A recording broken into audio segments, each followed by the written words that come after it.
नमामि धन्वन्तरिमादिदेवं सुरासुरैर्वन्दित पाद्यपद्मम् लोके जरारुक्भयमृत्युनाशं धातारमीशं विविधौषधीनां शङ्खं चक्रं जलौकां दधतमृतिघटं चारुदोर्भिश्चतुर्भिः सूक्ष्मस्वच्छातिहृद्यां सुखपरिविलसन्मौलिमं भोजनेत्रं कालाम्भोदोज्ज्वलाङ्गं कटितटविलसच्चारोपिताम्बराढ्यं वन्दे धन्वन्तरिं तं निखिलगदवनप्रौढदावाग्निलीलम्। ॐ सहना भवतु सहनो भुनक्तु सह वीर्यं करवावहै तेजस्विनावधीतमस्तु मा विद्विषावहै। ओम शांति शांति शांति। सभी को नमस्ते, शुभ संध्या। आप सभी का अष्टांग हृदय क्लास में स्वागत है। तो भगवान धन्वंतरि की कृपा से आज का कक्षा आरंभ करते हैं। तो कल तक हम लोगों ने जहाँ तक अपना टॉपिक कवर हो गया था, इससे हम आगे बढ़ते हैं।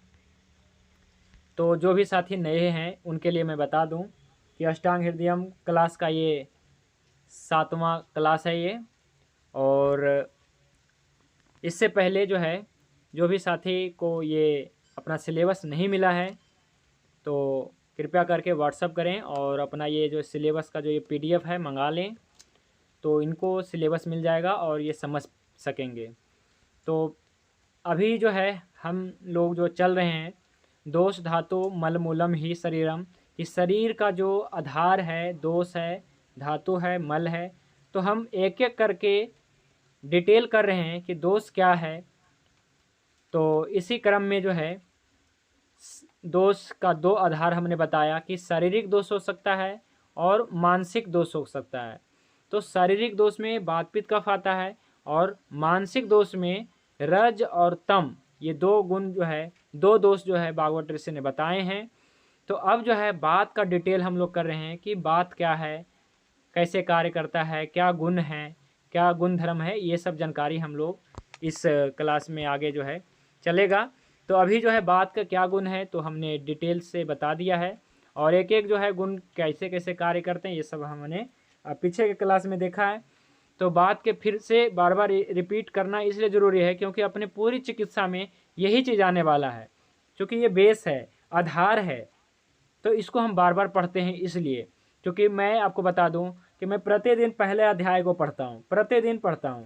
कारण यही है कि जो प्रथम अध्याय है तो कहीं ना कहीं सोच समझ के भागवत ऋषि ने जो इम्पोर्टेंट चीज़ है, जो महत्वपूर्ण चीज़ है वो पहले अध्याय में डाल रखा है। आप जितनी बार पहले अध्याय को पढ़ेंगे उतनी बार आपको एक नया चीज़ मिलेगा, यानी कि समझने को मिलेगा। और एक चीज़ मैं आपको बता देना चाहता हूँ, जो मैं आपको शेयर कर रहा हूँ ये जानकारी है, यानी कि मैं जो आपको पढ़ा रहा हूँ ये ज्ञान नहीं है, ये जानकारी है। ज्ञान तो आपके अंदर से प्रकट होगा जब आप, लेकिन इसके लिए क्या है, जानकारी होना बहुत ज़रूरी है। तो यही है कि इस क्लास में आपको जानकारी मिल रही है, लेकिन जो ज्ञान होगा वो आपके अंदर से उत्पन्न होगा। तो क्या है कि जब क्लास लगाते रहेंगे तो आपको बहुत सारी जानकारियाँ होगी, और जब क्लास लगाने के बाद स्वाध्याय करेंगे तो आपके अंदर ज्ञान उत्पन्न होगा। तो क्या है कि मैं तो नहीं कहूँगा कि हमारे अंदर बहुत ज़्यादा ज्ञान उत्पन्न हुआ है, लेकिन जो भी जानकारी लेने के बाद हमने भी मतलब क्या है कि प्रथम अध्याय को मैंने बहुत बार हमने पढ़ा, तो अंदर से मुझे फील हुआ कि हाँ ये बात कही गई है, इसका मतलब ये है। मतलब केवल हिंदी अर्थ नहीं बल्कि एक कुछ विशेष अर्थ निकालना उस वर्ड का, उस सूत्र का, तो वो हमने कार्य किया है अष्टांग हृदय के ऊपर। इसलिए मैं प्रतिदिन 2 अध्याय पढ़ने का हमारा टारगेट रहता है। वैसे 4 अध्याय भी पढ़ता हूँ। तो क्या है कि इस प्रकार से क्या है कि अध्ययन चलना चाहिए, तो कभी स्टडी रुकना नहीं चाहिए। बात का गुण जान लेते हैं फिर से। ड्राई है, लाइट है, कोल्ड है, रफ है, माइक्रो है, डायनेमिक है, हार्ड है और क्लियरनेस। फिर इसी प्रकार से पित्त के गुण भी हम जानते रहेंगे। ये कुछ स्निग्ध है, माइक्रो एक्टिव है, हॉट है, लाइट है, क्लियरनेस, मोबिलिटी और लिक्विड, एसिड और बीटर है। कफ के गुण है, विस्कस है, कोल्ड है, हैवी है, डल है, स्मूथ है, स्लिवनेस है, इमूवेबल है, सॉफ्ट है, थिक है, बिल्कीनेस है और स्वीट है। इस प्रकार से वात पित्त कफ के गुण हमेशा रिवीजन करते रहना चाहिए और इसे समझना है ना, रटना भी नहीं है। तो अब हम आगे बढ़ते हैं। हमें लगता है कि सभी साथी लगभग जुड़ चुके हैं, तो अब हम क्लास को आगे बढ़ाते हैं। तो चूँकि 5 मिनट लगता है सभी को जुड़ने में, तो इसलिए हम पीछे का रिवीजन भी करते रहते हैं और कुछ साथियों का इंतज़ार करते हैं। तो चलिए आज का जो है टॉपिक कौन पढ़ेंगे। बात का चौथा गुण कल क्लियर हो गया था, ये रुक्ष गुण जैसा ही इसमें गुण है। अब हम यहाँ से आज पढ़ेंगे बात का 5वां गुण, सूक्ष्म गुण। तो यहाँ से कोई भी साथी जो पढ़ना चाहते हैं वो बिल्कुल पढ़ें। 1 मिनट मैं ला देता हूँ स्क्रीन पे।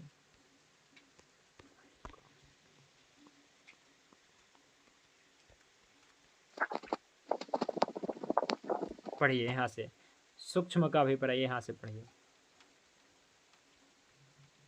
मैं पढ़ दूं क्या? हाँ जी पढ़िए, आवाज अच्छी आ रही है।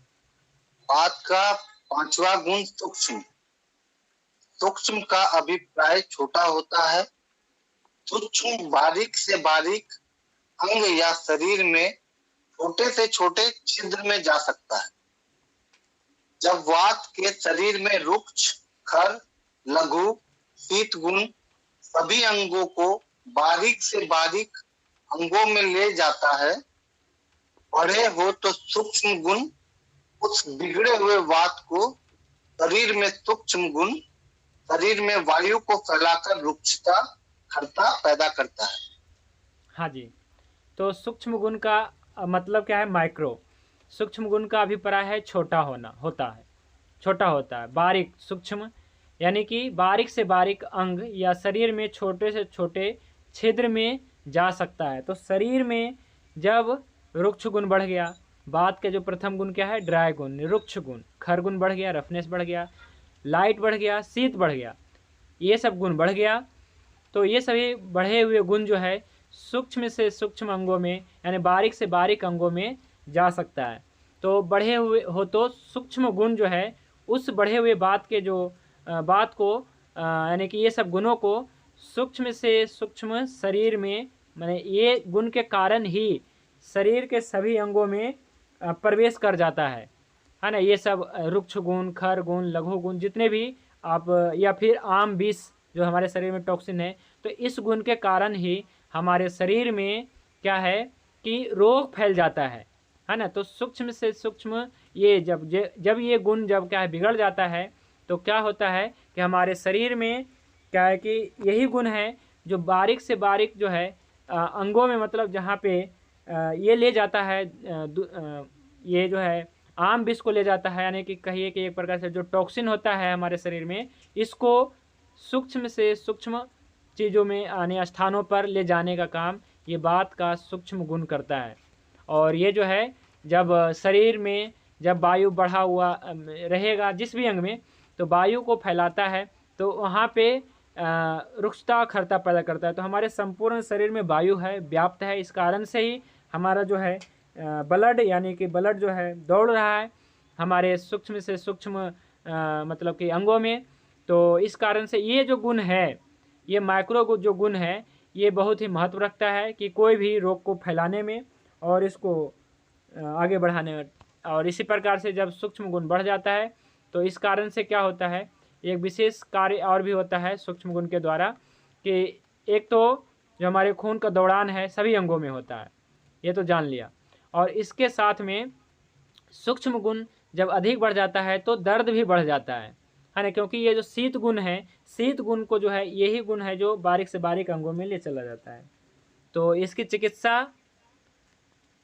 ये पढ़िए थोड़ा।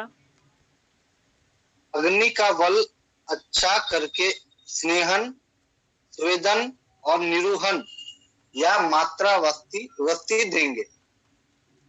मात्रा बस्ती देने की बात किया गया, तो यहाँ पे मात्रा, इस गुण में विशेष रूप से बस्ती, जैसे हम लोग पंचकर्म करते हैं, तो इस गुण को ठीक करने के लिए विशेष रूप से बस्ती का विधान किया गया, यानी कि एनिमा थेरेपी। जो हम लोग मेडिकेटेड ऑयल या फिर मेडिकेटेड काढ़ा होता है तो वो लोग ये सभी देते हैं। तो अग्नि का बल अच्छा करके फिर से आता है, चिकित्सा जब भी शुरू करते हैं तो अग्नि का बल अच्छा करना है। तो सबसे पहले अग्नि का बल अच्छा करके इसको स्नेहन स्वेदन करके और सूक्ष्म से सूक्ष्म गुण को ठीक करने के लिए निरोहन बस्ती और मात्रा बस्ती देंगे, क्योंकि बस्ती भी क्या करता है, जो सूक्ष्म से सूक्ष्म जो हमारे शरीर है, तो ये जो है बस्ती जो होता है, बस्ती का प्रभाव भी जो है, बस्ती यानी कि टाइप ऑफ एनिमा, ठीक है। तो लेकिन इसमें बस इतना अंतर है कि ये मेडिकेटेड ऑयल और मेडिकेटेड काढ़ा, यानी कि सिंपल पानी या फिर पानी में कुछ नींबू या शहद मिला के केवल नहीं, ये मेडिकेटेड रहेगा, यानी कि कुछ इसमें औषधियाँ रहेगी, जैसे 10 मूल रहेगा या फिर पंच तिक्त रहेगा। इस प्रकार से हम 2-3 यूज करते हैं, जैसे 10 मूल का हो गया और साथ में एक तिक्त क्षीर बस्ती हो गई, इसका ज़्यादा बेनिफिट रहता है। और क्योंकि सभी एनिमा के लिए राजी भी नहीं होते हैं, इसलिए किसी प्रकार से बहुत ज़्यादा जब समस्या हो तो पंच तिक्त क्षीर की बस्ती देना बहुत ज़रूरी होता है। तो ये बहुत ज़्यादा मतलब क्या है, कष्टकारक तो कुछ भी नहीं है, लेकिन लेने में सुविधा हो, तो इस दृष्टिकोण से ज़्यादातर जो है तिक्त क्षीर बस्ती प्रशस्त किया गया है बात में। तो खास करके जहाँ पे हड्डियाँ डिजनरेट हो रही हो, अस्थिगत, मज्जागत और वैसे धातुगत जो भी समस्या है, तो इसको ठीक करने में तिक्त क्षीर बस्ती अच्छा होता है। तो बस्ती के बारे में ये तो पंचकर्मा के सिलेबस में है, तो आगे डिटेल करेंगे। तो बात के सूक्ष्म गुण की चिकित्सा मुख्य रूप से स्नेहन स्वेदन से करेंगे, मुख्य रूप से स्नेहन और स्वेदन। स्नेहन मीन्स इट मीन्स मतलब आपको घृत पान करना है, स्नेहन मीन्स आपको घृत पान करना है, यानी कि घी पीना है, वो तरीके से पंचकर्मा के टेक्निक से पीना है। ऐसा नहीं कि आपने 2 चम्मच 4 चम्मच या फिर इसमें तो 100 ml तक होता है, तो वो आपने पीना शुरू कर दिया, इस प्रकार से नहीं। सर्वप्रथम अग्नि का बल अच्छा करके, अग्नि का बल अच्छा करके स्नेहन करेंगे, इसके बाद स्वेदन करेंगे। स्वेदन करने से पहले अभ्यंग भी करा जाएगा, तो अभ्यंग करा जाता है। फिर इसके बाद जब ये सब क्रिया होता है तो आगे जो है हम बस्ती भी दिया जाता है, यानी कि एनिमा भी दिया जाता है, मेडिकेटेड ऑयल और घी का। तो अगला गुण है बात का, छठा गुण है चल गुण। तो यहाँ से और आगे पढ़ें।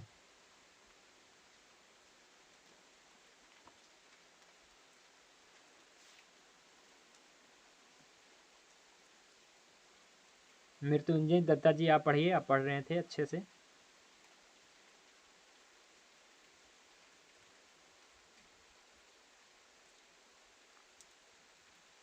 कोई और पढ़ें।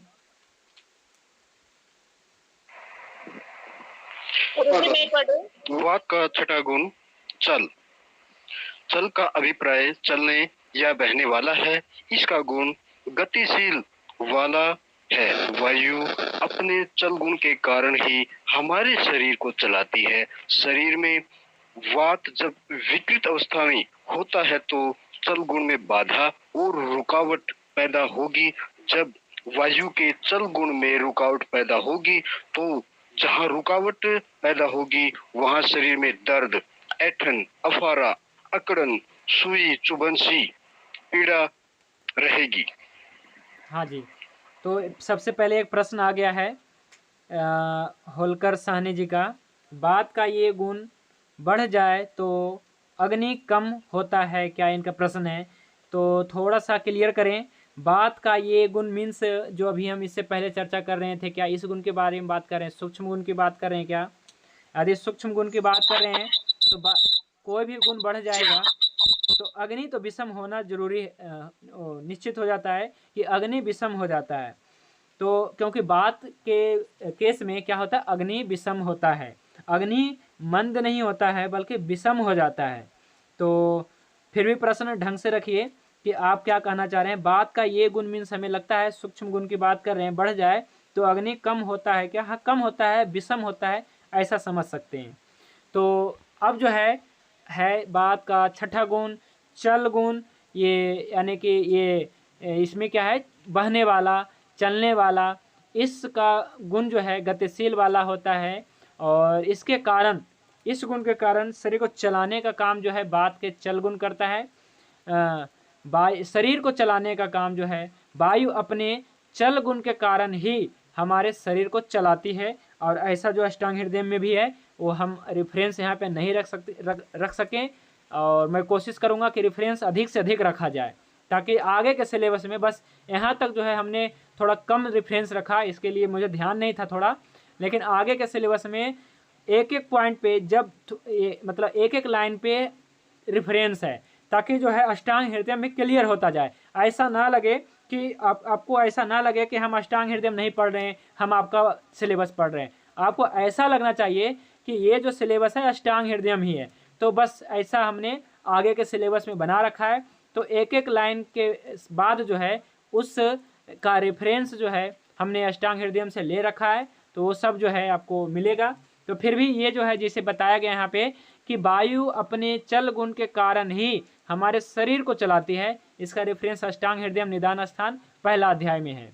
तो शरीर में बात जब विकृत अवस्था में हो तो चल गुण में रुकावट होगा, बाधा होगा। तो जब वायु के चल गुण में रुकावट पैदा होगी तो रुकावट के कारण जो है शरीर में ऐंठन, दर्द, अफारा, अकड़न, सोई चुभने से पीड़ा कहीं भी हो सकता है। ऐसा नहीं कि केवल पेट में होगा, आपके हृदय में भी हो सकता है, आपके लीवर में भी हो सकता है। तो जहाँ जहाँ भी आपके हाथ पैर, सिर, कमर आदि कहीं भी जहाँ जहाँ जो है चल गुण, फिर से प्रश्न आया है, चल गुण के कारण चमक का दर्द होता है क्या? चल गुण के कारण चमक का दर्द होता है क्या? मैं प्रश्न को फिर भी सही तरीके से नहीं समझ पाया हूँ, आप पूछ सकते हैं अनम्यूट करके। चल गुण के कारण हुक या चमक का दर्द होता है क्या, ऐसा आपने प्रश्न किया है, तो आप क्लियर कर सकते हैं इस प्रश्न को।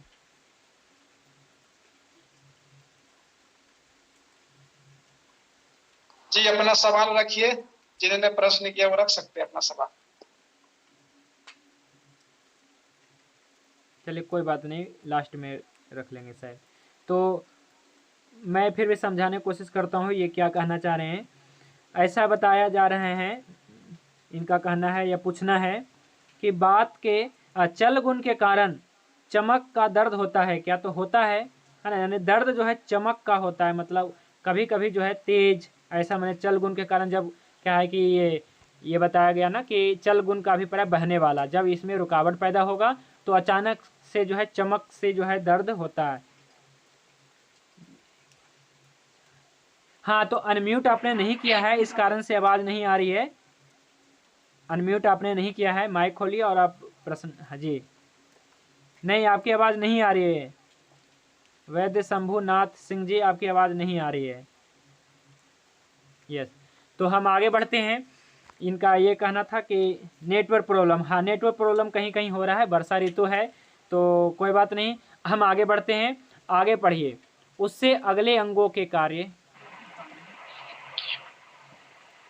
उससे अगले अंगों के कार्य में रुकावट हो जाएगी। जहां वायु रुकी या फंसी हुई है, फिर वहां से प्रतिलोम यानी उल्टी दिशा में घूमेगी, और जहां भी फंसेगी उस अंगों में विकृति पैदा कर देगी। इसीलिए शरीर में वायु हमेशा सम अवस्था में गतिशील व अनुलोमित अवस्था में रहनी चाहिए तभी शरीर स्वस्थ रहेगा।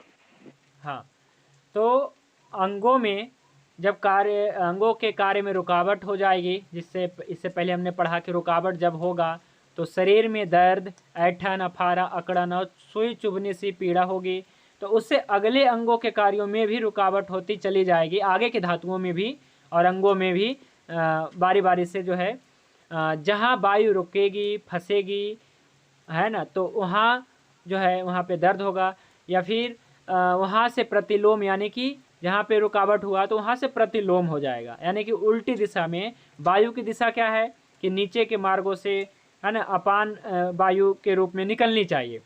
तो जब रुकावट पैदा होगा तो उल्टी दिशा में घूमेगी, और जहाँ भी फंसेगी या उल्टी दिशा में जब जाएगी उस अंगों में विकृति पैदा करके, इसलिए शरीर में वायु हमेशा सम अवस्था में, वायु को बताया गया सम, इसलिए कहा मल मूलम ही शरीरम। तो वायु एक प्रकार से क्या है, तो एक प्रकार से वैसे तो अपान वायु है ना, तो एक प्रकार से वायु है, तो दोष भी है, धातु भी है, मल भी है, ठीक है।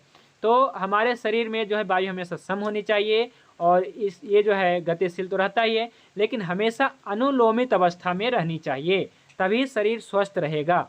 तो अनुलोमित अवस्था क्या है इसकी? अनुलोमित कहा गया है कि अपान वायु के रूप में निकलना चाहिए। अपान वायु क्या है? यानी गैस के रूप में हमारा निकलना चाहिए। ये वायु जो है हमेशा गैस के रूप में निकलना चाहिए, ना कि डकार के रूप में और हिचकी के रूप में। अगर डकार के रूप में, हिचकी के रूप में निकल रहा है, यानी कि गैस कहाँ बन रहा है? गैस बन रहा है आपके आंतों में। तो आप एक बात बताइए, सिंपल उदाहरण लीजिए कि आप जब बस पे ट्रेवल करते हैं, ट्रेन में ट्रेवल करते हैं, तो इसमें 2 या 3 दरवाजे होते हैं।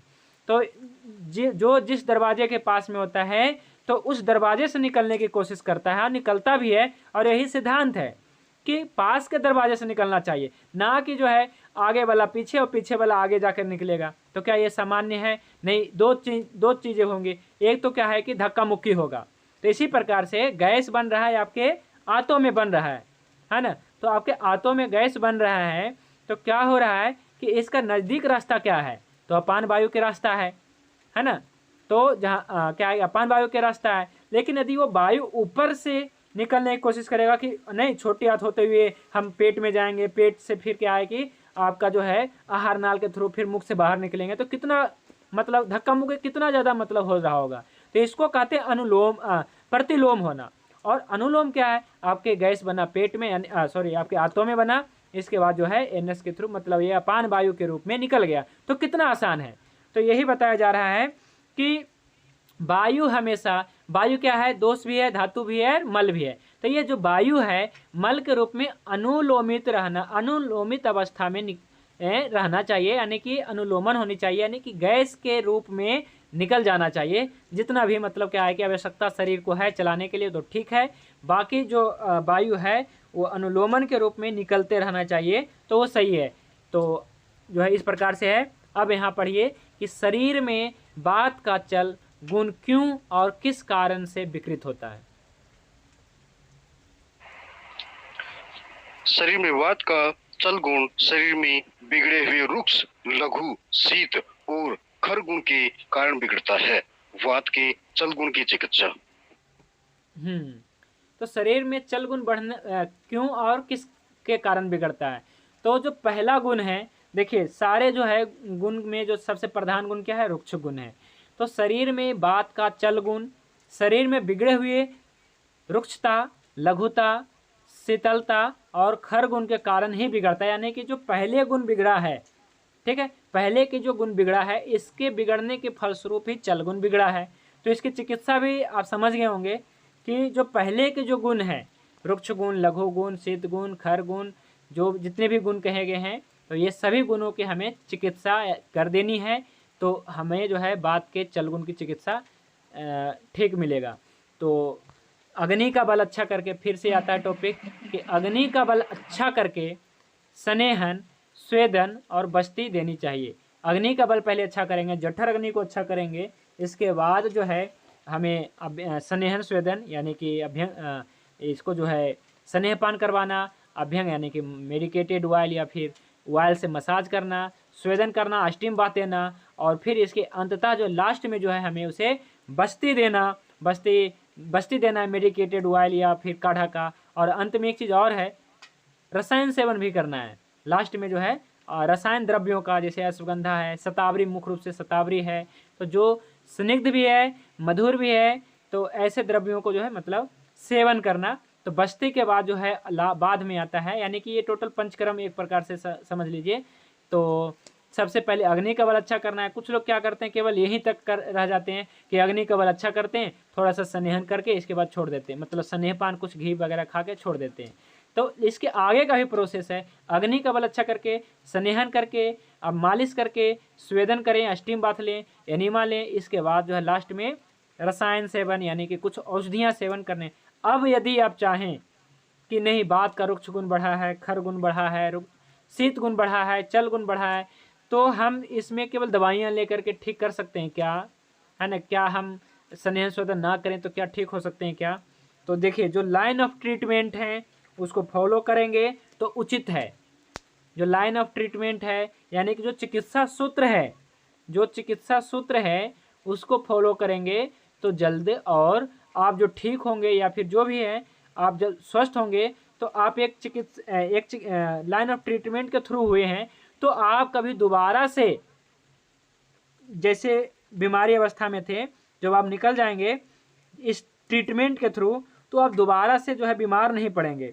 तो इसका ये महत्व है। ऐसा नहीं कि केवल दवाई से ठीक नहीं हो सकता है, हो सकता है लेकिन बहुत कम चांस है। एक बात और कि यदि क्या है प्रारंभिक अवस्था में बीमारी है तो ठीक हो सकता है, लेकिन बीमारी बढ़ गई, देखिए हमारे पास केस आते हैं, आपके पास भी आते होंगे जो, या फिर जो रोगी होंगे वो भी आप स्वयं गौर करें कि आपकी जो रोग है ठीक क्यों नहीं हो पा रहा है।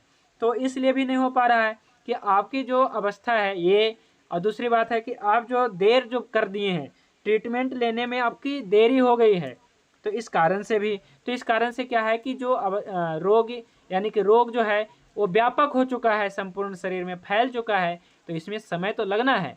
तो इस कारण से जो है क्या है कि देर होता है। तो इसलिए क्या है रोगी को 5 महीना, 6 महीना, 8 महीना, 10 महीना या साल भर या 1.5 साल लग जाते हैं, तो घबरा जाते हैं रोगी।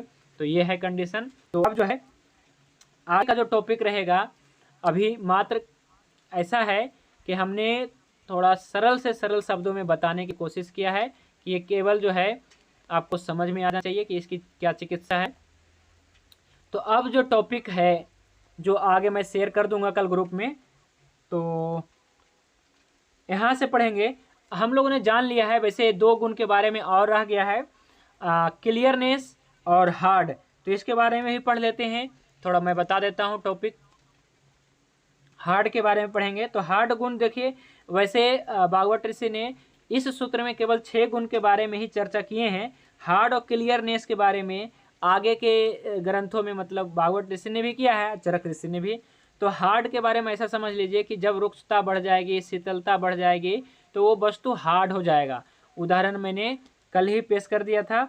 और क्लियरनेस यानी कि वायु जहाँ भी रहेगा वो साफ करके रखेगा, है ना। तो और जहाँ कफ रहेगा वहाँ पे क्या वो जो है क्लियरनेस नहीं रहेगा, वहाँ पे जो है कुछ और गुण बढ़ा मिलेगा।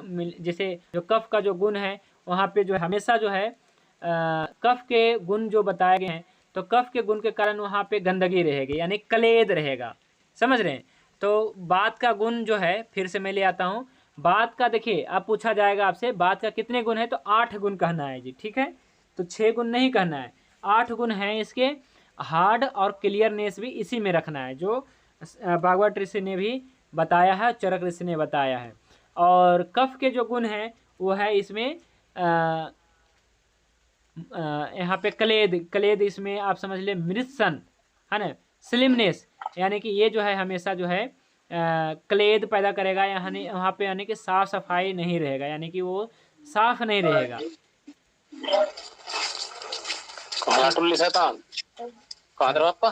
प्लीज इनको म्यूट कर दीजिए, जो भी साथी का माइक खुला हुआ है।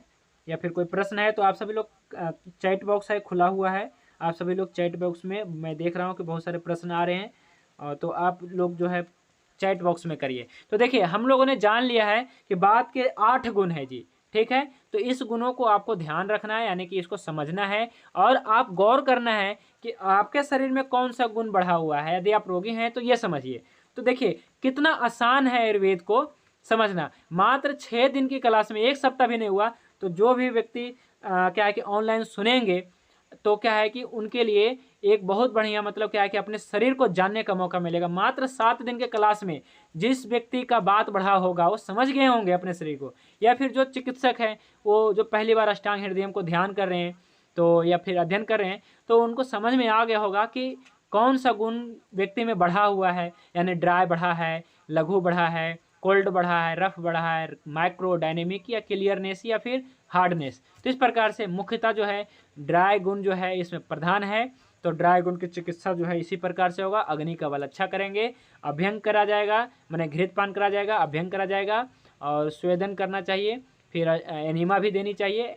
इसके बाद जो है रसायन बस्ती देने के बाद जो है रसायन सेवन करके फिर इसको पूरा ठीक किया जा सकता है। आगे इसकी चिकित्सा और भी विस्तार से है, और क्योंकि जब तक जो है थोड़ा सब चीज़ पढ़ना पड़ेगा पहले।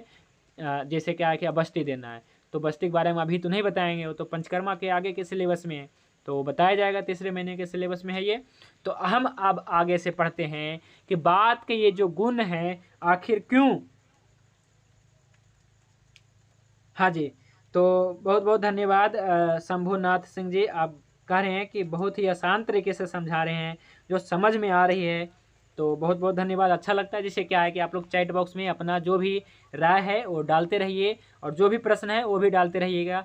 हम जैसे ही देखेंगे इसे हम जो है अपने क्लास में ले लेंगे, ताकि हम लोग का बहुमूल्य समय बच सकेगा। तो क्या है कि अब हम आगे बढ़ते हैं। अब आज का टॉपिक थोड़ा चेंज होता है यहाँ से, कि आगे आज हम पढ़ने वाले हैं कि बात का जो ये जो गुण है, आखिर ये जो बात है किन कारणों से बिगड़ता है। आप लोग कहेंगे ये तो बहुत आसान कारण है, लेकिन इसका प्रमाण क्या है ना। मैं प्रमाण देने वाला हूँ ना अष्टांग हृदयम का, तो इसलिए क्लास में बने रहिए। क्या है कि इसमें प्रमाण मिलने वाला है आपको। तो अब जो है बात किन कारणों से बिगड़ता है, यहाँ से पढ़िए। सुरेंद्र जी बहुत अच्छा से पढ़ रहे हैं। शरीर में वात किन कारणों से बिगड़ता है? कटु, नंबर 1 पे कटु है। तिक्त और कसाय रस का सेवन अत्यधिक और निरंतर प्रयोग करने से वात बिगड़ता है।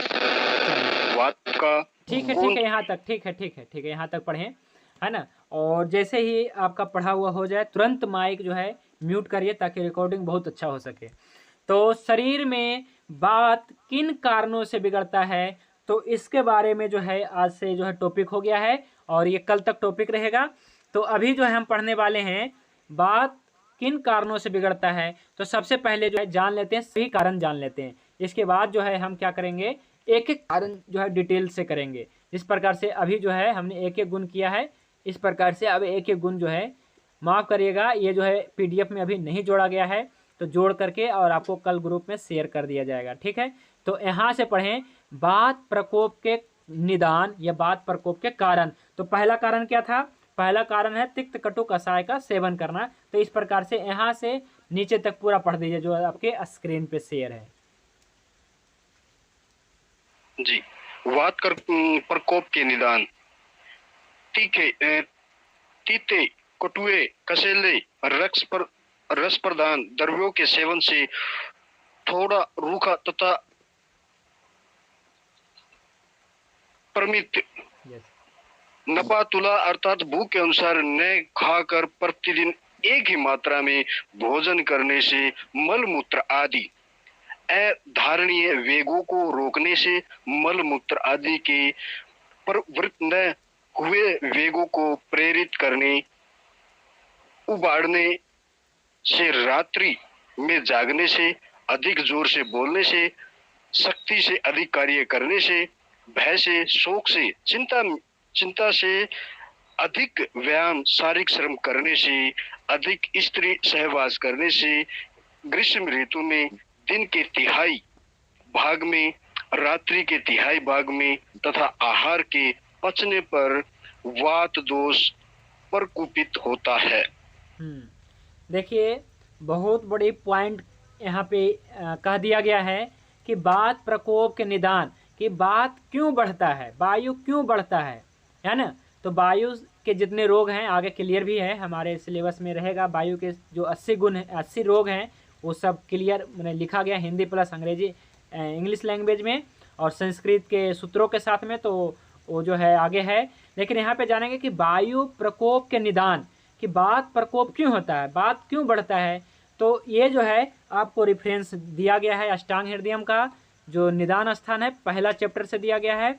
और यहाँ पे मिस किया हो गया है कि यहाँ पे आपको रेफरेंस नहीं लिखा गया है, वो जैसे ही कल होगा तो इसमें PDF आएगा तो इसमें लिखा मिलेगा। तो कोई बात नहीं, हम एक एक करके जो है पहले समझ लेते हैं, फिर इसका डिटेल भी एक एक करके है, ठीक है। तो तीते कड़ुए कसैले रस, यानी कि ऐसा बताया गया है कि जो तिक्त है, कटु है और कसाय है। तिक्त कटु कसाय ये 3 रस है जो बात को बढ़ा देता है। फिर रूखा सूखा, थोड़ा रूखा सूखा खाने से, यानी कि ड्राई यानी कि तला भुना खाने से बढ़ता है। प्रामित यानी कि नपा तुला भोजन खाने से, कुछ लोग ऐसे होते हैं कि नहीं जी हम तो आज भोजन, हम तो 3 रोटी खाते हैं, हम तो 3 रोटी ही खाएंगे, भले भूख इसका 4 रोटी का हो या फिर 5 रोटी। यानी कहीं कभी क्या होता है कि काम अधिक हो जाने से, मेहनत अधिक हो जाने से भूख बढ़ जाती है, लेकिन नपा तुला खाना है ना, इसकी वजह से होता है। या फिर मलमूत्र आदि वेगों को रोकने से, तो आयुर्वेद में आधारणीय वेग कहा गया है, इसको रोकने से भी बात प्रकोप हो जाता है। या फिर मलमूत्र आदि बेगों को उभारने से कईयों को क्या होता है, कब्ज होता है, लेकिन वो क्या है कि बार बार फ्रेश होने के लिए जाते हैं कि किसी प्रकार से जो है पेट साफ हो जाए, तो इसके वजह से भी हो सकता है। रात्रि में जागने से, देखिए रेफरेंस देखिए ये सब है, और ये सब जो है क्लियर यहाँ से हो रहा है कि ये सब जो भी है ऑथेंटिक यानी बातें जो है अष्टांग हृदय में आ चुका है। तो जो भी कहेगा कि कौन कहता है कि रात में जो है जागने से जो है बीमारी होता है या वैसे से, तो यहाँ का रेफरेंस इसको दीजिएगा कि रात्रि में जागने से आपका बात बढ़ जाएगा, या फिर अधिक जोर से बोलने से, जो स्पीकर होते हैं है ना, या फिर जो मतलब कि जिनकी बोलने की कार्य है, जो प्रोफेसर हैं, टीचर हैं, तो ऐसे में जो है वो अधिक जब बोलते हैं तो इससे भी बात प्रकोप होता है। अधिक कार्य करने से, शक्ति से अधिक कार्य करने का, अधिक कार्य करने से नहीं, शक्ति से अधिक कार्य करने से, आपकी क्षमता है 50 केजी उठाने का, आप 70 केजी उठा रहे हैं, आपकी क्षमता है 100 केजी उठाने का, आप 150 केजी उठा रहे हैं, या फिर आपके कार्य करने की क्षमता जो है 6 घंटा है लेकिन 10 घंटा कर रहे हैं। सामान्य मानव की जो क्षमता है, मतलब मान लीजिए किसी का 8 घंटा है लेकिन 12 घंटे काम करवाया जा रहा है, तो क्या होगा, शक्ति से अधिक कार्य करने से बात बढ़ेगा। भय से, शोक से, चिंता से, जब आप चिंता करेंगे, भय यहाँ तक कि डर भी, यदि आप किसी से डर भी जाते हैं तो आपका वायु बढ़ जाएगा। शोक यानी कि आपने शोक बनाया, कोई खबर सुना और आप जो है शोक में पड़ गए, तो इससे भी आपकी वायु बढ़ जाएगी। चिंता करेंगे अपने बारे में और अपने परिवार के बारे में सोचते रहेंगे, अपने सेहत के बारे में सोचते रहेंगे, तो क्या है कि चिंता अधिक होगी तो आपकी वायु बढ़ जाएगा। इसलिए रोगी को ये सब बताना है कि आपके कारण ये है। हो सकता है चिंता ना जा रही हो, हम चिकित्सा कर रहे हैं लेकिन चिंता नहीं जा रही, तो कैसे ठीक होगा, नहीं होगा ना। तो अधिक व्यायाम करने से जो शारीरिक श्रम अधिक हो जाता है तो बढ़ जाता है, और अधिक स्त्री सहवास करने से, यानी कि जब क्या है कि वीर्य आदि शुक्र आदि का धातु का नष्ट होता है तो भी बात बढ़ जाता है। और ग्रीष्म ऋतु में यानी कि गर्मी महीने में क्या होता है, बात बढ़ जाता है। और दिन के तिहाई भाग में, दिन के तिहाई भाग में मतलब क्या कहना चाह रहे हैं, दिन के तिहाई भाग में मतलब ऐसा है कि 6 से 10 बजे तक, तो ये तो कफ का काल होता है।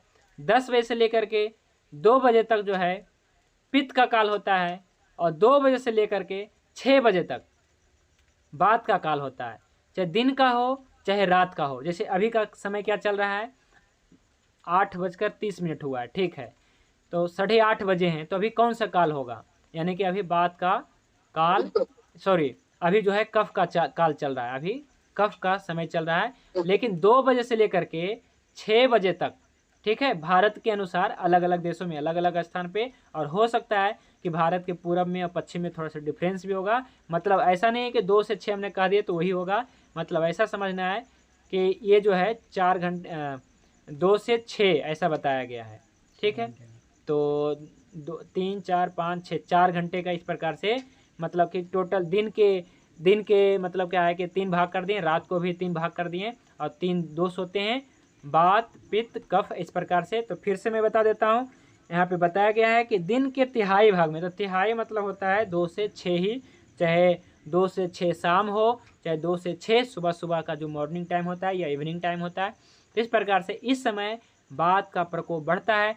तो इस समय देखते भी होंगे कि किसी को दर्द है तो इस समय ज़्यादा बढ़ जाएगा, 2 से 6, यानी कि जैसे बहुत सारे केस आते होंगे आपके पास, रोगी या फिर जो रोगी होंगे अनुभव करते होंगे कि उनका दर्द शाम के समय बढ़ जाता है, उनका दर्द सुबह उठते समय, यानी कि सुबह ज़्यादा दर्द रहता है। तो क्या है ये, बात बढ़ा हुआ है ना। तो दिन के तिहाई भाग में, यानी कि 2 से 6 के बीच में, यानी कि हो सकता है कहीं 1 बजे से 5 बजे तक रहे, कहीं हो सकता है 3 बजे से लेकर के 7 बजे तक रहे, तो पर यही है ना, चाहे दिन का हो चाहे रात का हो, मॉर्निंग हो या इवनिंग हो, इस प्रकार से है।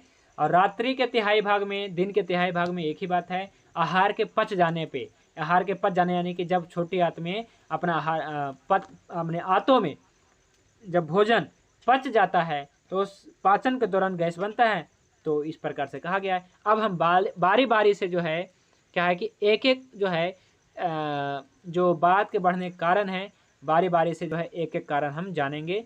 तो यहाँ से पढ़िए,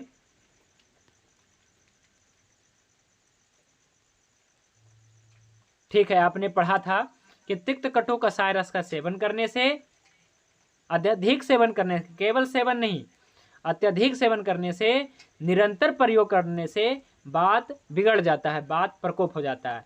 तो आगे पढ़िए थोड़ा। जी, वात का कौन सा गुण बिगड़ता है? वात का रूप से खर लघु गुण बिगड़ता है। समाधान, ऋतु और अपने प्रकृति के अनुसार रसों का सेवन करें। जैसे सर्दियों के दिनों में नवंबर फरवरी तक वात वाले व्यक्ति को मधुर अम्ल और लवण रस का ज्यादा मात्रा में सेवन करना चाहिए। हाँ जी, तो तिक्त कटु कसाय रस ये कैसा रस है जिसका विपाक कटु होता है। इस कारण से बात का कौन सा गुण बिगड़ेगा? जब हम तिक्त कटु कसाय यानी कि तीखा कड़वा कसैला, ठीक है, जब हम सेवन करेंगे तो कौन सा बात का कौन सा गुण बिगड़ जाएगा? तो इसमें आया है कि बात का सर्वप्रथम कौन सा गुण है? रुक्ष गुण है, तो वो बिगड़ जाएगा। इसके बाद तो अन्य सभी गुण भी बिगड़ेंगे, है ना। लघुता आएगी शरीर में, खरता आएगी, रफनेस, ड्राइनेस, है ना, और लाइटनेस, इस प्रकार से ये सारे गुण बिगड़ेंगे। तो इसका समाधान क्या है? समाधान ये है कि ऋतु और अपने प्रकृति के अनुसार रसों का सेवन करें। तो पूरा रस विज्ञान है और रस से ही हमारे रसोई का निर्माण हुआ है। तो रसोई मतलब क्या? जहाँ पे रसों का ध्यान में रख करके भोजन बनाया जाता है उसका नाम है रसोई। और किचन क्या? किचन क्या है? तो किचन में ये सब नहीं होता है, कुछ ध्यान नहीं रखा जाता है। यहाँ पे सब कुछ होता है, रिफाइंड तेल होता है, और यहाँ पे शुगर माने चीनी होता है, यहाँ पे मैदा होता है, यहाँ पे चाउमीन, मतलब जो भी फास्ट फूड है सब होता है। लेकिन रसोई में क्या होता है जी? रसोई में वो सभी चीज़ें होता हैं, यानी कि अपने स्वास्थ्य के लिए जो भी उत्तम से उत्तम है वो सभी होता है। घी होता है, तेल होता है, शहद होता है, औषधियाँ तमाम प्रकार के होता है, 6 प्रकार का रस होता है ना। यानी कि मधुर होता है, तिक्त होता है, कटु, कसाय, है ना, सब होता है। मधुर, अम्ल, लवण सभी रस होता है। तो इस प्रकार से रसों का सेवन करना है। तो आगे जो है रसों के बारे में बहुत बड़ा विज्ञान है। तो सिलेबस में जो व्यक्ति बने रहेंगे रसों के विज्ञान तक तो बहुत बढ़िया रहेगा, क्योंकि रसों का विज्ञान समझना बहुत ज़रूरी है। क्योंकि हमने एक ही बात बताई है, अपने तरफ से ऐड किया है कि हमारा शरीर खाने से चलता है, ना कि दवाइयों से चलता है। हमारा शरीर भोजन से चलता है, तो हमारा भोजन जितना अच्छा होगा, यानी कि आप बीमार पड़े हैं तो 2 ही कारण है, आहार विहार आपका गड़बड़ है, आहार निद्रा ब्रह्मचर्य गड़बड़ है। आहार निद्रा मतलब कहा गया ना, स्वस्थ के 3 स्तंभ, आहार निद्रा ब्रह्मचर्य 3 बताया गया है। तो आगे डिस्कस भी होगा इसके बारे में। आहार में ही आ जाता है विहार, और निद्रा ब्रह्मचर्य 3 बताया गया है। तो हम बीमार क्यों पड़ते हैं? तो इसका यही सब कारण है। फिर भी हम जो डिटेल से समझने की कोशिश कर रहे हैं कि ऋतु और अपने प्रकृति के अनुसार, ऋतु के अनुसार खाना है। जैसे अभी कौन सा ऋतु चल रहा है जी? अभी चल रहा है वर्षा ऋतु। तो वर्षा ऋतु में कौन सा क्या है कि क्या हो रहा है? तो यहाँ पे वर्षा ऋतु में कुछ बात का प्रकोप हो रहा है और पित्त का संचय हो रहा है। तो हमें क्या सेवन करनी चाहिए ऐसी चीज़ें? तो हमें चाहिए कि हमें जो है कम से कम जो है क्योंकि जितने भी वस्तु होते हैं, खास करके ताज़ा वस्तु, सब्जियां हैं, दूध हैं, दही है, मठा है, मतलब लस्सी, तक्र जिसे कहा गया है, तो ये सभी का जो विपाक होता है अम्ल होता है। इस कारण से इनका कम से कम सेवन करना चाहिए, इनका सेवन करने से बचना चाहिए। तो बताया भी गया है कि वर्षा ऋतु में सूखी सब्जी का सेवन करें। तो हमारे परंपरा में पहले होता था कि बड़ी, ग्रीष्म ऋतु में बड़ी, यानी कि कुछ ऐसी चीज़ें हैं, बड़ी का जो है पार करके और इसको सुखा दिया जाता था। यानी कि ग्रीष्म ऋतु में क्या करते थे कि जिस ऋतु में जो सब्जियां होती है इसको सुखा लिया जाता था और इसका सेवन जो है वर्षा ऋतु में किया जाता था। तो ऐसा भी नहीं है कि एकदम से जो है ताज़ा सब्जी नहीं खाएंगे, लेकिन एक लिमिट है, यानी कि अधिक से अधिक नहीं खाना चाहिए। खास करके जिनका कफ का माने कुछ ना कुछ समस्या है तो उनको ध्यान में रखते। तो यहाँ पे यही है कि ऋतु और प्रकृति के अनुसार रसों का सेवन करना है ना। अपने प्रकृति के अनुसार, जैसे बात वाला है तो इसको मधुर, अम्ल, लवण, खास करके लवण आदि रस सेवन करना चाहिए, है ना। और जो कफ वाला है उनको तिक्त, कटु, कसाय, खास करके कटु रस का सेवन करना चाहिए। और पित्त वाला है तो तिक्त और कसाय रस, ये सब मधुर रस, इसका सेवन आगे हम डिटेल से करेंगे चर्चा। अभी थोड़ी कम आया हुआ समझ में जो फर्स्ट टाइम पढ़ रहे हैं। तो आगे ये भी है, जैसे सर्दियों के दिनों में नवंबर, दिसंबर, जनवरी, फरवरी तक बात वाले व्यक्ति को मधुर रस, अम्ल रस, लवण रस का ज़्यादा मात्रा में सेवन करनी चाहिए। तो इसका कारण यही है क्योंकि मधुर, अम्ल, लवण क्या होता है, बात को कम करता है, बैलेंस करता है, ठीक करता है। तो ये है अपना रसों का विज्ञान। तो आगे समझेंगे भी, तो थोड़ा और आगे पढ़िए यहाँ से, ग्रीन जो है। क्योंकि ये सभी रस संदिग्ध और गुरु होता है और सहायक में थोड़ी मात्रा में कटु, तिक्त और कसाई रस का सेवन करना चाहिए, जिससे आपको शरीर में कफ का संचय न हो, क्योंकि ये सभी रस रुक्षता और लघुता पैदा करने वाला होता है। क्योंकि ये सभी रस जो मधुर रस है और जो लवण रस है, मधुर, अम्ल, लवण, ये तीनों रस है, वो क्या है, संदिग्ध है और गुरु है। तो इस कारण से बात को जो है बैलेंस करता है और सहायक रूप में थोड़ी मात्रा में तिक्त, कटु, कसाय रस का सेवन करने चाहिए। यदि आप केवल मधुर रस का सेवन कर लेंगे तो फिर से क्या होगा कि अब आपका अग्निमंद हो जाएगा। तो तिक्त, कटु रस का सेवन करते रहेंगे तो आपका क्या होगा, अग्नि भी अच्छा रहेगा। तो यही बताया जा रहा है बार बार कि देखिए सारे रसों का एक बैलेंस में सेवन करना है ना। यानी कि हमारा भोजन षड रस युक्त जो बताया गया, यानी कि 6 रस जो बताया गया है, यानी जितने प्रकार का रस हैं वो बैलेंस में होनी चाहिए। जैसे ऐसा नहीं है कि हम प्रतिदिन ऐसा नहीं है कि हमें प्रतिदिन 6 रस मिलना चाहिए, ऐसा भी नहीं है कि प्रत्येक थाली में 6 रस होना चाहिए, ये भी नहीं है। हाँ, ऐसा नहीं है, बिल्कुल नहीं। अगर सप्ताह में क्या है कि 7 दिन है, मतलब ऐसा 7 दिनों में आप बारी बारी से रसों का सेवन कर सकते हैं। वैसा तो है नहीं कि आज मधुर करेंगे तो कल अम्ल करेंगे, तो परसों लवण करेंगे, तिक्त और कटु, कसाय रस, ऐसा नहीं है, बिल्कुल नहीं है। आप चाहें तो एक दिन में 1 से 2 रस का सेवन कर सकते हैं, पर्याप्त है ना। और ऐसा बिल्कुल नहीं है, लेकिन जो रोगी है उसके विशेष कंडीशन है कि उसको जो है सभी प्रकार के रसों का सेवन करना बहुत ज़रूरी है ना, ताकि जो है बैलेंस में, क्योंकि रस ही तो है जो आपके त्रिदोष को बिगाड़ते हैं, यानी कि वात, पित्त, कफ को बिगाड़ते हैं। कौन बिगाड़ता है, दोषा दुष्टा रसय, आगे सिलेबस में है, रस में जब आएगा तो दोषा दुष्टा रसय, यानी कि दोष को, वात, पित्त, कफ को रस बिगाड़ता है। ये जो षड रस है, जो जैसे मधुर रस का अधिक सेवन करेंगे तो कफ बढ़ जाएगा, और कसाय रस का सेवन अधिक करेंगे तो वात बढ़ जाएगा। तो कौन है ना, तो वात, पित्त, कफ को बिगाड़ने वाला कौन है, तो ये रस हैं। तो हम यही जान रहे हैं कि सभी रस को सहायक रूप रस में सभी रस का हम सेवन करेंगे, तिक्त, कटु, कसाय का भी सेवन करेंगे और मधुर, अम्ल, लवण का विशेष सेवन करेंगे बात वालों में। और ये भी बताया गया है क्योंकि ये सभी रस रुक्षता और लघुता पैदा करता है और दीपन पाचन करने का काम मतलब तिक्त और कटु रस करता है। तो ये है। तो और अब जो है दूसरा कारण क्या था, पहला कारण हमने देख लिया कि तिक्त, कटु, कसाय रस का सेवन अत्यधिक करने से, निरंतर करने से बात बिगड़ जाता है। तो बात बढ़ने का दूसरा कारण पढ़िए अब यहाँ से कि ज्यादा रूखा सूखा भोजन करने से। वात का कौन सा गुण बिगड़ता है, वात का रुक्ष गुण बिगड़ता है। समाधान नंबर 1, हर समय तरी वाली सब्जी का सेवन करना चाहिए। नंबर 2, दूध, घी का निश्चित मात्रा में सेवन करना चाहिए। ठीक है। हाँ, तो बात का कौन सा गुण बिगड़ेगा, है ना, बात का कौन सा गुण बिगड़ेगा, किसके कारण, तो ज़्यादा रूखा सूखा भोजन करने से। देखिए, ज़्यादा रूखा सूखा भोजन करने से बात का कौन सा गुण बिगड़ेगा, तो सबसे पहली बात कि अजीर्ण हो जाएगा। ठीक है, अजीर्ण हो जाएगा। जो रूखा सूखा खाते हैं उनका भोजन नहीं पचता है। ठीक है, तो इसका रेफरेंस मैं लाऊंगा, है ना। तो ज़्यादा रूखा सूखा भोजन करने से भोजन नहीं पचता है। इसका रेफरेंस अष्टांग हृदय का 8वां अध्याय, जहाँ पे मात्रा स्थिति अध्याय आया है। तो ये लगता है कि इसमें जो है रेफरेंस हाँ नहीं है, तो रेफरेंस इसमें कल इसमें जोड़ दिया जाएगा। तो ज़्यादा रूखा सूखा भोजन करने से बात का कौन सा गुण बिगड़ेगा, तो रूखा सूखा खाएंगे तो रुक्ष गुण बिगड़ेगा। तो समाधान यही है कि हर समय तरी वाली सब्जी का सेवन करना चाहिए, हमने देखा है बहुत सारे लोग को जो ज़्यादा रूखा सूखा सब्जी भी खाते हैं और इसमें घी आदि भी नहीं डालते हैं।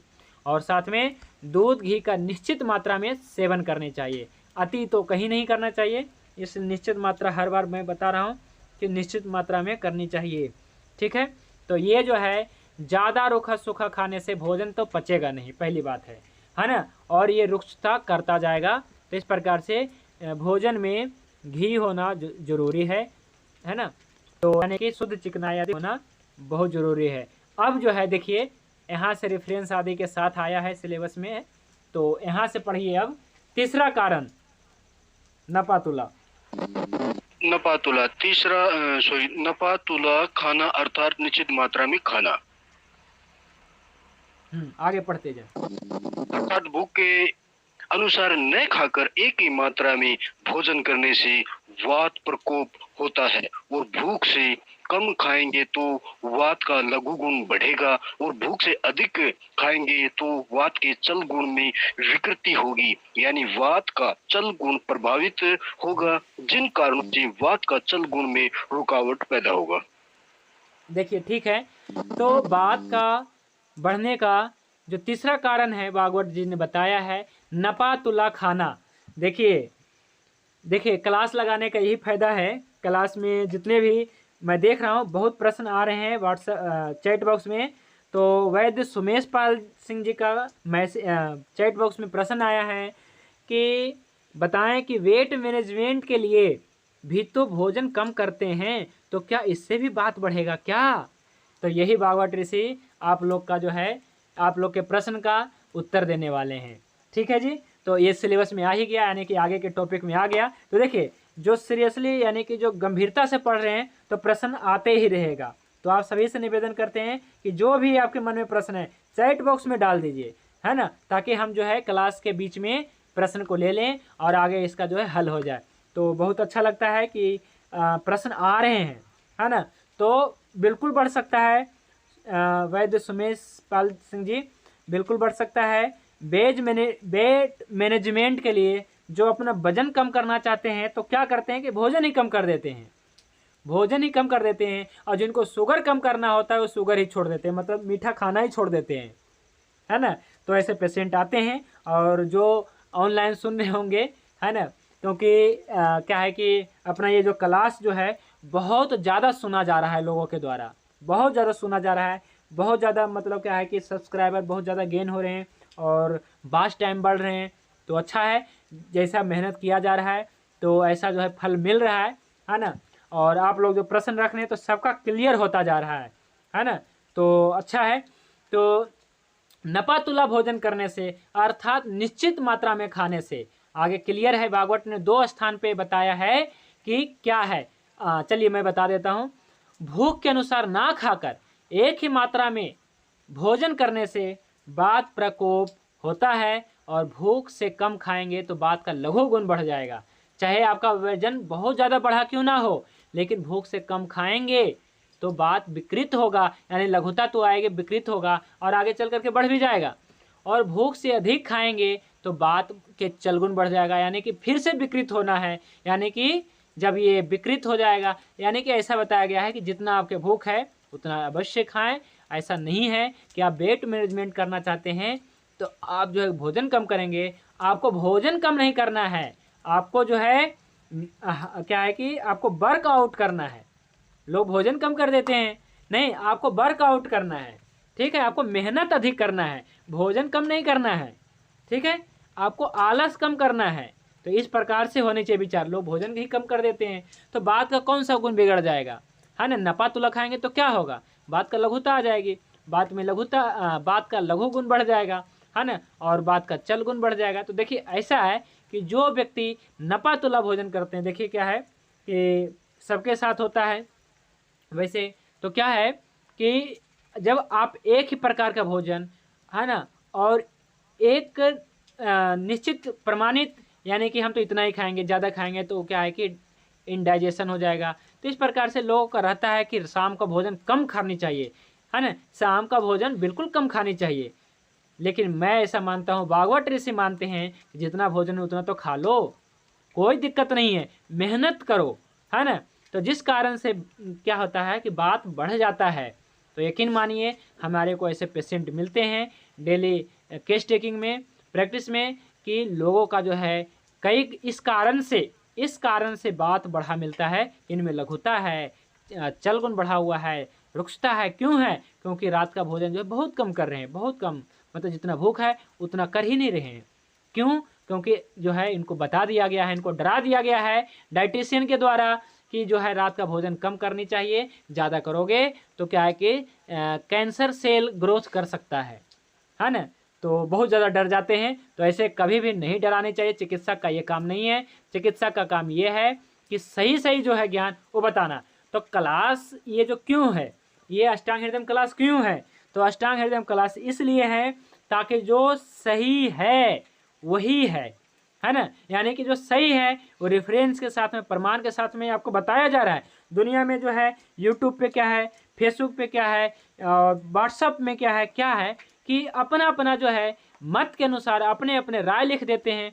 तो किसको मानिएगा? कोई कह रहा है रात को नहीं खाना है ना, कोई कह रहा है शाम को नहीं खाना है, कोई कहता है कि बिल्कुल कम भोजन करना है शाम को। तो किसको मानना है आपको? तो जो ऋषियों ने कहा है उसको मानना है, यानी कि जो आयुर्वेद के जो ग्रंथों में, शास्त्रों में है उसको मानना है। आप हमारे को नहीं मानिए, आप किसी को मत मानिए, क्योंकि मैं भी किसी को नहीं मानता हूँ, है ना, केवल है ना शास्त्रों को मानता हूँ, अष्टांग हृदय चरक संहिता भाव प्रकाश निघंटु, क्योंकि ये सब जो है हमारा जो है बिल्कुल ऑथेंटिक बात लिखा गया है, उसमें एक भी बात गलत नहीं है। तो इसको मानना है, जो भी बात लिखा है इसमें मानना है। तो समाधान क्या है कि अपने अग्नि के बल और भूख के अनुसार भोजन करना है। तो यहाँ से पढ़िए, आपको रेफरेंस मिलेगा क्यों जो है अपने नपातुला भोजन नहीं करना है, निश्चित मात्रा में भोजन नहीं करना है, बल्कि अपने भूख के अनुसार करना है। तो यहाँ से पढ़िए, मात्रा में गुरु लघु विचार, मात्रा में गुरु लघु विचार। गुरु भोजन पदार्थों को आधी तृप्ति हो जाने पर खाना छोड़ दे और लघु भोजन पदार्थों को भी अधिक तृप्त होने तक न खाएं। वास्तव में भोजन की उचित मात्रा वही है जो सुखपूर्वक पच जाए। ठीक है। तो ये बताया जा रहा है यहाँ पे कि हाँ, ये सबसे पहले रेफरेंस मैं बता दूं, अष्टांग हृदयम सूत्र स्थान 8वां अध्याय सूत्र संख्या 3 में बताया है भागवत ऋषि ने कि मात्रा में लघु गुरु विचार। क्या है विचार? भागवत ऋषि का विचार सुनिए। कहता है गुरु भोज्य पदार्थों को, जो गुरु है, जो मधुर है, ठीक है, तो ऐसे पदार्थों को आधी तृप्ति हो जाने पे छोड़ देना चाहिए। आधी तृप्ति, लोग क्या करते हैं कि बहुत भरपेट खा लेते हैं, यानी कि जो गुरु भोजन है उसको भरपेट खा लेते हैं। तो नहीं, आधी तृप्ति होने पे, आधा हो गया बस छोड़ दिया, ठीक है। और लघु भोज्य पदार्थों को भी अधिक तृप्त होने तक ना खाएं, यानी कि ऐसा नहीं कि लघु है तो भरपेट खा लेंगे, ऐसा भी नहीं है। वास्तव में भोजन का उचित मात्रा यही है। एक और रेफरेंस है, ये और भी क्लियर कर देगा आपको। तो ये पढ़िए, हीन मात्रा वाले आहार से हानि और अधिक मात्रा वाले आहार से हानि।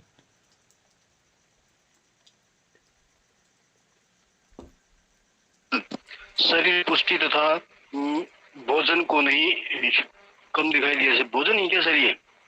हाँ जी, शरीर पुष्टि तथा सॉरी हाँ, अब पढ़ें, फिर से पढ़िए, पढ़ें। हीन कम मात्रा वाला भोजन बल, शरीर पुष्टि तथा ओजस को नहीं बढ़ाता है और इस प्रकार का भोजन सभी प्रकार की वात व्याधियों की उत्पत्ति का कारण है। ठीक है। अब देखिए, हाँ पढ़ दीजिए। अधिक मात्रा वाले आहार से हानि। मात्रा से अधिक किया गया आहार वात आदि सभी प्रकार के दोषों को शीघ्र ही प्रकोपित कर देता है।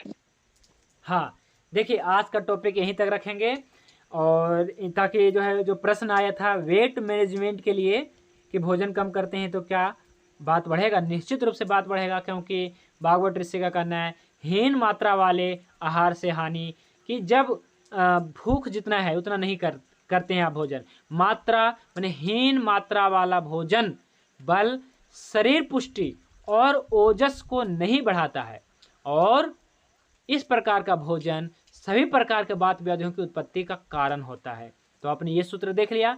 फिर आगे है कि जो अधिक भोजन करते हैं उसका क्या, तो अधिक भोजन करने से यानी कि मात्रा से अधिक किया गया आहार वात आदि सभी प्रकार के दोषों को शीघ्र ही प्रकोपित कर देता है। देखिए यहाँ पे ऐसा नहीं कि अधिक मात्रा में खाएंगे तो कफ आदि सभी प्रकार के दोष शीघ्र ही कुपित हो जाएंगे, नहीं।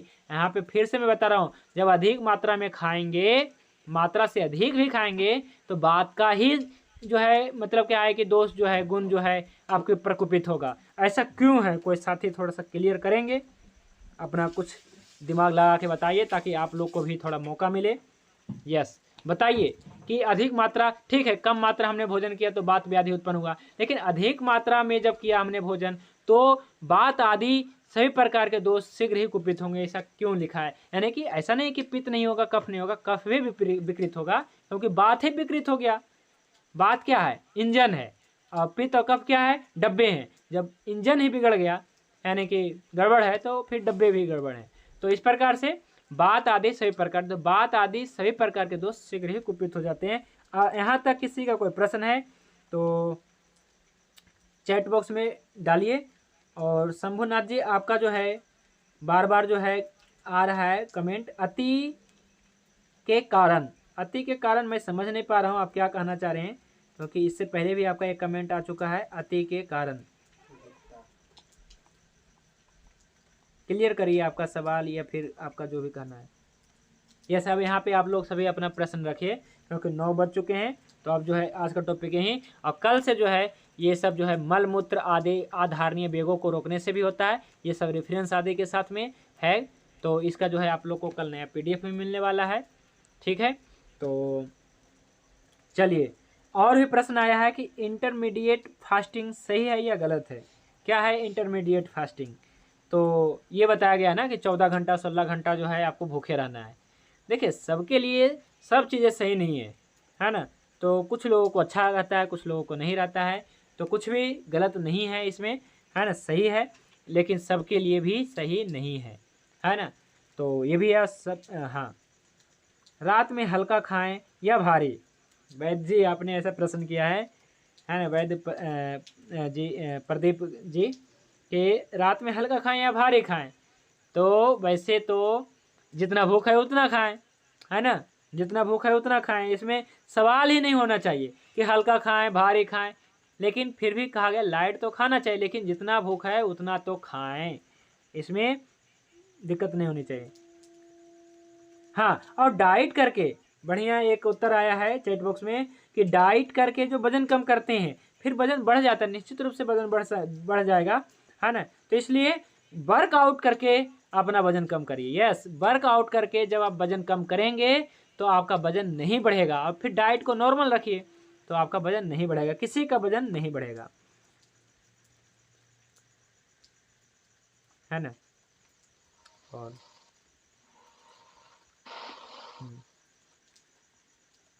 हाँ हाँ ठीक है। तो अब तक जो है आज का सिलेबस में एक और प्रश्न है, नो नाश्ता नो भोजन, ये क्या लिखे गुरुजी, सुबह का नाश्ता कर सकते हैं। जयावेन परमार जी आपका प्रश्न आया, बहुत अच्छा, सुबह का नाश्ता कर सकते हैं, तो उत्तर आ ही रहा है नो नाश्ता ओनली भोजन, है ना। गौतम जैन जी ने आपको उत्तर दे दिया है नो नाश्ता ओनली भोजन। देखिए ऐसा बताया गया है नाश्ता करेंगे 2 घंटे बाद फिर भोजन करेंगे या 3 घंटे बाद भोजन करेंगे, तो क्या है कि क्या बताया जा रहा है सूत्र में कि जीर्णे भोजनम आत्रेया, आगे सूत्र है जीर्णे भोजनम आत्रेया, कि पहले का किया गया भोजन पच गया है और इसके बाद आप भोजन करें। जीर्णे मतलब होता है भोजन पच गया हो, तो जीर्णे भोजनम आत्रेया आया है सूत्र, अत्रे ऋषि ने लिखा है एक जगह कि जीर्णे भोजनम आत्रेया, कि भोजन जीर्ण हो जाए फिर भोजन करो आप। जीर्णे भोजनम आत्रेया यानी कि पहले किया गया नाश्ता हो, भोजन हो, पच जाए तो कर सकते हैं। तो देखिए नाश्ता कर सकते हैं कि नहीं कर सकते हैं, तो आप सोच समझ आप भी अपना माइंड लगा सकते हैं कि क्या अगर हम नाश्ता करते हैं तो क्या हमें भोजन तुरंत करना पड़ेगा या बहुत देर के बाद करना पड़ेगा, तो इस अनुसार से अपना डाइट सेट कर सकते हैं। इसमें कोई गलत नहीं है कि आप जो है क्या है कि नाश्ता कर रहे हैं, नहीं करना चाहिए। ये बिल्कुल गलत नहीं है कि नाश्ता नहीं करनी चाहिए, नाश्ता कर सकते हैं, क्योंकि सबका काम क्या है, अलग अलग है। मैं वैद्य हूँ, मैं टीचर हूँ, कोई किसान मजदूर है, कोई अलग अलग अपना अपना काम है, तो सबके अनुसार अलग अलग चीज़ होता है। और एक बात कि जो व्यक्ति सालों से फॉलो करते रहा है, सालों से नाश्ता कर रहा है, तो नाश्ता करने में ही इसकी भलाई है, क्योंकि उसका शरीर जो है उस प्रकार से ढल चुका है, उस सत्व हो गया है। अब इसको हम क्या सीधा भोजन पे लाएंगे तो गड़बड़ हो जाएगा, या फिर जो भोजन कर रहा है अब इसको हम नाश्ता पे ले आएंगे तो गड़बड़ हो जाएगा। तो किसी को कुछ भी चेंज नहीं करना है यहाँ पे, बस आपको आयुर्वेद का जो कंसेप्ट है, सिद्धांत है, वो नहीं टूटना चाहिए। बाकी क्या है कि ऐसा नहीं कि नाश्ता नहीं कर सकते, नाश्ता भी कर सकते हैं, लेकिन उचित क्या है, ज़्यादा अच्छा क्या है, तो ज़्यादा अच्छा यही है कि सीधा भोजन करनी चाहिए। यस। तो और भी प्रश्न आया है, हल्का और भारी के बारे में बोलें, है ना, तो बता ही दिया है। यूरिक एसिड कम करा उपाय यूरिक एसिड कम करने का उपाय, एसिड को कम करना है तो बेस यानी कि क्षार यानी कि अम्ल को कम करना है तो क्षारीय चीज़ का ग्रहण करना है। तो बहुत सारा कल्प है, तो उसको जो है सेवन किया जा सकता है यूरिक एसिड।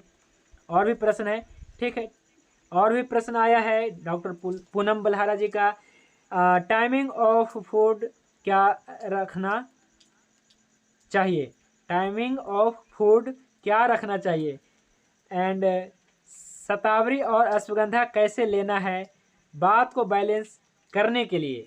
शतावरी और अश्वगंधा कैसे लेना है बात को बैलेंस करने के लिए, तो शतावरी क्या है, मधुर है, स्निग्ध है ना, और गुरु है, रसायन है, तो बात के गुण को ठीक करेगा। तो सभी गुण को ठीक करने का अश्वगंधा शतावरी और अश्वगंधा यदि मिला लेते हैं तो बात का सूक्ष्म गुण, बात का शीत गुण इसको ठीक करेगा।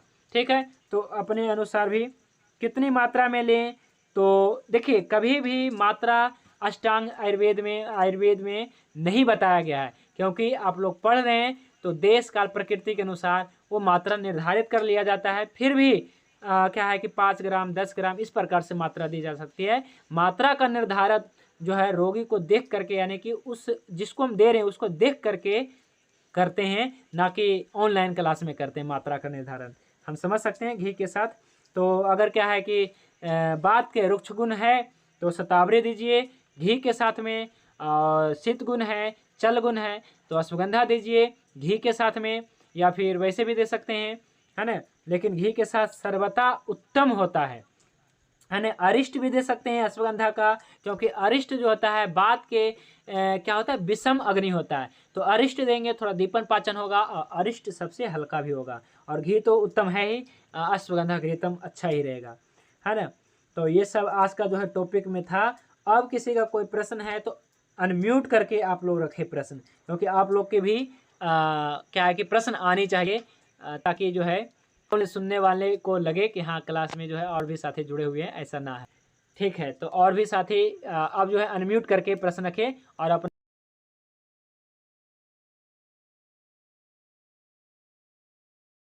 निश्चित रूप से गुरुजी शाम का भोजन भिखारी जैसा होना चाहिए, ऐसा हमने सुना है, इसलिए प्रश्न किया था। ठीक है ना, ठीक है। देखिए बहुत सारा लोकोक्ति है और ये सही भी है। जैसे कहा गया है कि ऋणम कृत्वा घृतम पिबेत, तो मुझे तो ये बहुत अच्छा लगता है। और ये सूत्र मैं अपने हमने ये जब पढ़ा संस्कृत में सूत्र कहीं, तो मैंने अपने माता जी से कहा कि माता जी ऋणम कृत्वा घृतम पिबेत, है ना, मैंने ऋण लेके घी पियो।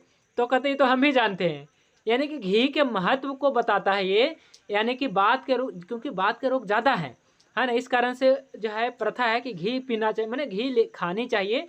तो इसलिए क्या है कि पहले भी मतलब ये सूत्र सही, मतलब कहीं ना कहीं सही है लोकोक्ति कि ऋणम कृत्वा घृतम पिबेत, ऋण लियो घी, यानी कि ऐसा नहीं है कि आप कर्जे में हैं तो और जो है कर्जे में डूब जाए, ऐसा नहीं। मतलब ये है किसी तरह से हमें जो है क्या घी उपलब्ध करनी चाहिए, भले और कार्य छूट जाए लेकिन घी हमेशा जो है चलनी चाहिए। तो इस प्रकार से है।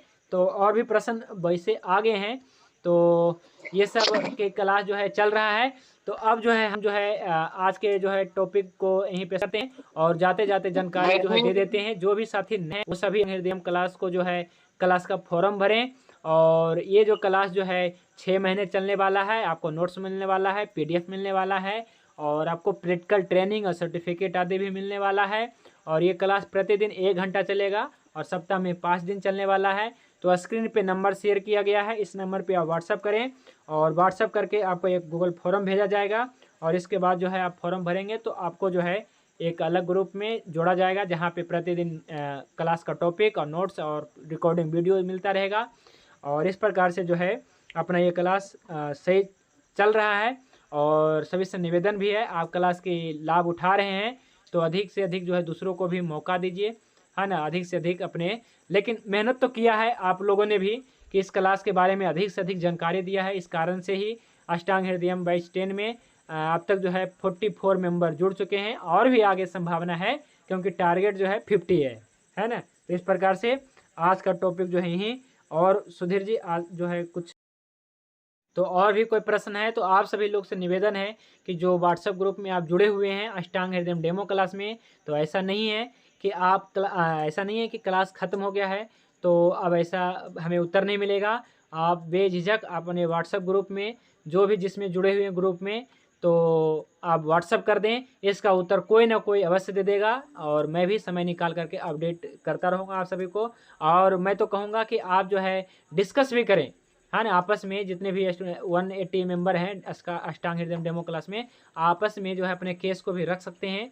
और यहाँ पे हमारे ग्रुप में कोई फार्मूला शेयर नहीं होता है। बहुत सारे साथी लोग देखते होंगे कि बहुत सारे ग्रुप में जुड़े हुए होंगे, वहाँ पे केवल फार्मूला फॉलो होता है, लेकिन हमारे ग्रुप में कोई भी ऐसा फार्मूला फॉलो नहीं होता है। शांति पाठ कर लेते हैं। ओम द्यौ शांति अंतरिक्षम शांति पृथिवी शांतिरापः शांति औषधयः शांति वनस्पतयः शांति विश्वदेवाः शांति ब्रह्म शांति सर्वं शांति शांतिरेव शांति सामा शांतिरेधि। ओम शांति शांति शांति। सभी को नमस्ते, शुभ रात्रि। भगवान धन्वंतरि की कृपा आप सभी पे बने रहे। जय धन्वंतरि, जय आयुर्वेद। जय धन्वंतरि।